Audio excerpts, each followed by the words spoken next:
जय हिंद दोस्तों, मेरा नाम है शुभम और आज हम फिर से आपके सामने मुगल एम्पायर के 15 क्वेश्चन लाए हैं जो एग्जाम पर्पज से काफी ज्यादा इंपोर्टेंट है। तो चलिए शुरू करते हैं आज का वीडियो। फर्स्ट हमारा क्वेश्चन है, मुगल काल के संदर्भ में निम्नलिखित में से कौन सा कथन सही नहीं है। आपको बताना दोस्तों कौन सा कथन सही नहीं है। तो इसका आंसर है दीवाने आम गोपनीय मुद्दों पर चर्चा के लिए था। इसका कथन सही नहीं है, बिल्कुल ये सही नहीं है, क्योंकि दीवाने आम लोगों के लिए चर्चा के लिए था। इसके लिए था दीवाने खास। ठीक है, एक बार अपन पढ़ लेते हैं कि दीवाने खास गोपनीय और निजी सभाओं के लिए था, दीवाने आम सार्वजनिक सभाओं के लिए था और थॉमस रो जाहिर दरबार में आया था। ठीक है, अब आते हैं अपने सेकंड क्वेश्चन पे। सेकंड क्वेश्चन है, आलमगीर नामा नामक ग्रंथ का संकलन निम्नलिखित में से किसके द्वारा किया गया है। आपको सही आंसर देना है, आप इसका सही आंसर दीजिए। तो इसका सही आंसर है मोहम्मद काजिम।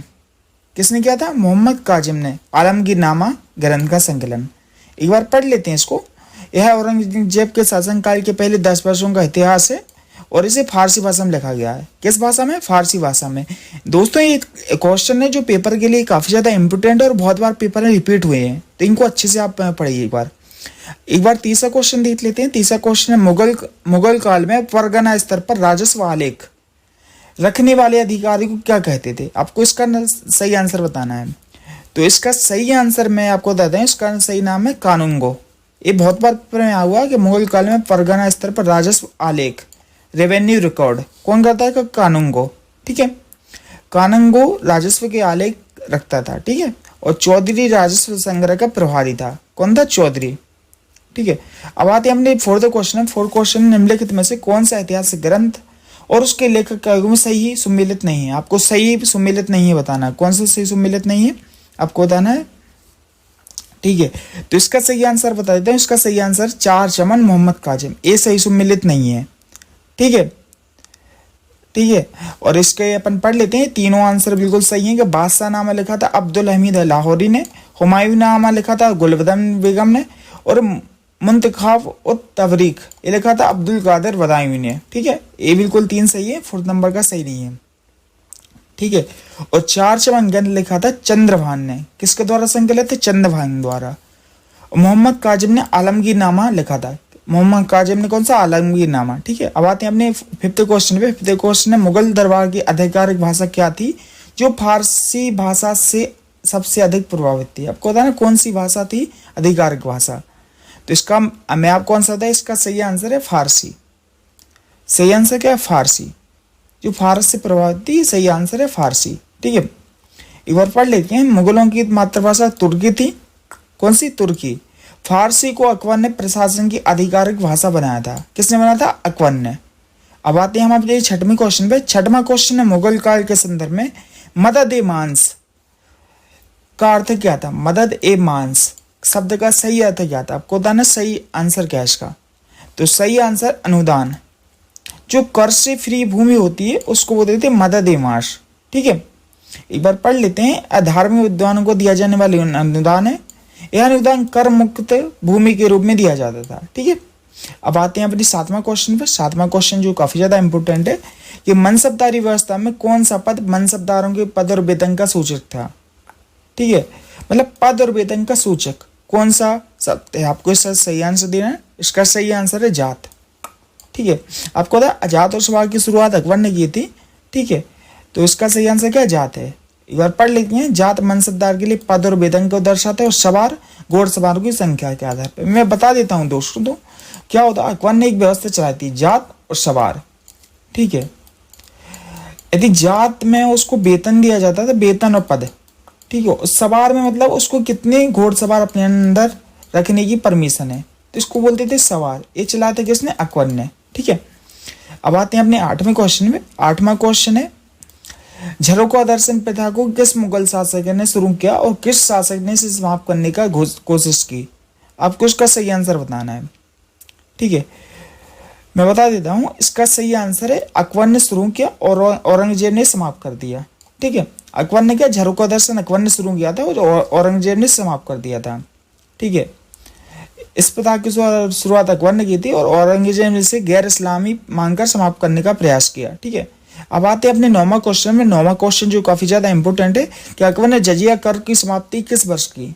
आपको ईयर बताना है इसका। ठीक है। तो इसका जो राइट आंसर है वो 1564 में। किस वर्ष की थी? 1564 में। जजिया कर की समाप्ति 1564 में हुई थी, ठीक है। और 1563 में अकबर ने तीर्थ यात्रा कर समाप्त कर दिया था। कौन सा? तीर्थ यात्रा कर, ठीक है। जजिया जो गैर मुस्लिमों पर लगाया जाता था, कौन पे? गैर मुसलमानों पे, ठीक है। और तीर्थ यात्रा कर हुआ था 1564 में, 63 में समाप्त, ठीक है। अब आते हैं हमने 10वें क्वेश्चन पे। 10वां क्वेश्चन है, मुगल दरबार में आत्मनिवेदन का उच्चतम रूप किस अभिवादन को कहा जाता था जिसे शाहजहां ने हटा दिया, ठीक है। आपको इसका सही आंसर देना है।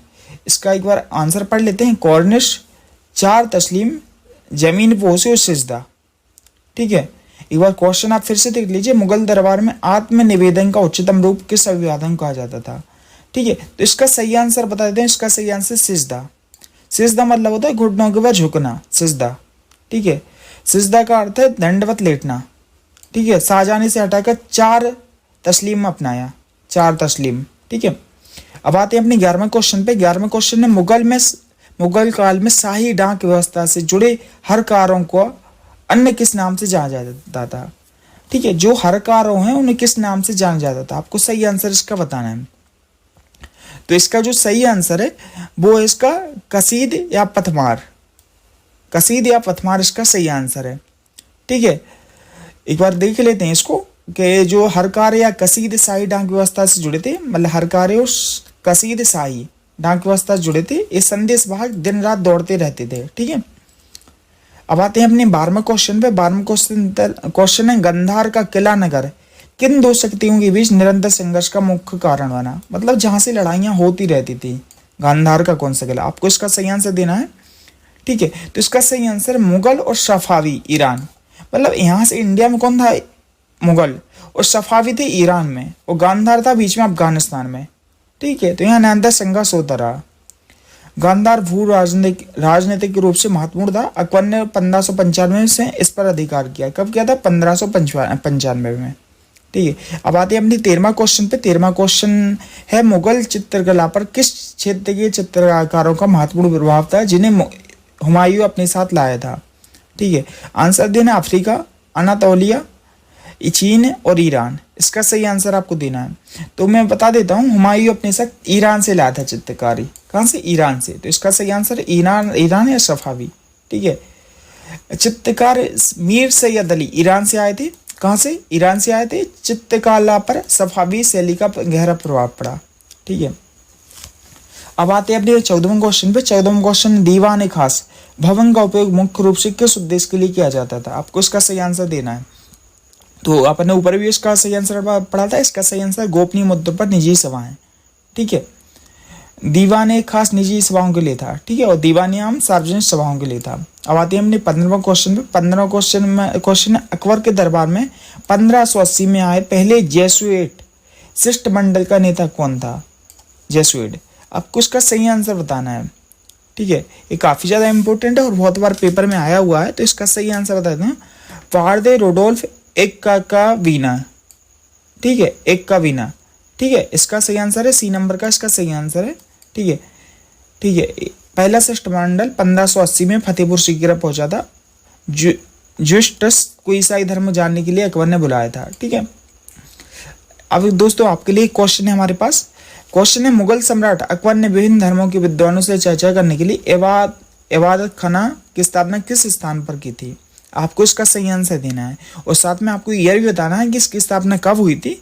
उसके बारे में जितने भी आपको फैक्ट पता है वो आपको इसका सही आंसर देना है, ठीक है।